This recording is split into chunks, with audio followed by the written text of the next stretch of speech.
Some breaking news in that hazmat crisis in Garden Grove. Firefighters say the threat of an explosion from a compromised toxic chemical tank has been eliminated. Yes, some 50,000 people who have been evacuated are now wondering when they can return home. CBS LA's Tina Patel is live in nearby Cypress with new information. Tina?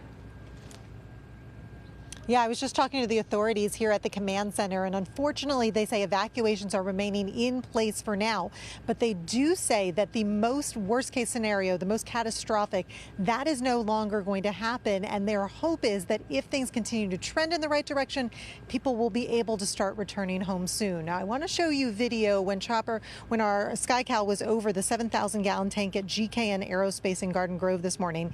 You can see that the fire authorities still shooting water at that tank, trying to cool it down, because inside is a flammable toxic chemical known as MMA.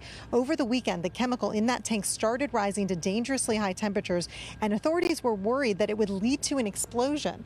But a crack that was found in the upper part of that tank yesterday has actually relieved some of the pressure inside, and so that worst case scenario no longer a concern. Now, I want to show you video from overnight, because firefighters have only been going up to the tank at night when air temperatures are a little cooler and the risk is a little less. They checked the gauge on the tank, which showed that the temperature of chemicals inside, which had been over 100 degrees, has now fallen to about 93 degrees. The hope is it will continue to drop, and then experts can figure out if that chemical is still in liquid form or now a gas form, and then they can decide how to best neutralize it. It does not appear to be leaking right now, but they want to make sure that there won't be a leak, and that's why officials can't say yet when they might be able to lift evacuations.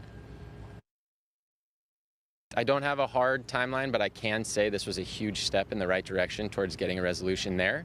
And so as we continue to monitor that temperature with the sun and the ambient temperatures during the day, hopefully it continues to trend in the right direction. We anticipate it doing so, and then we can form some more concrete timelines to get people back home.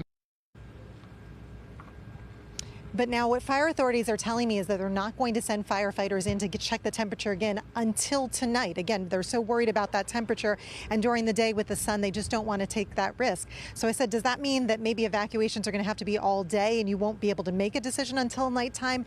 They're still figuring that out. Again, when we showed you the map earlier of where those evacuations are, there's kind of different zones. So I think they're going to be looking at that outside zone and see if there's not a chance of an explosion, maybe those could be lifted, but they're just not ready to say just yet.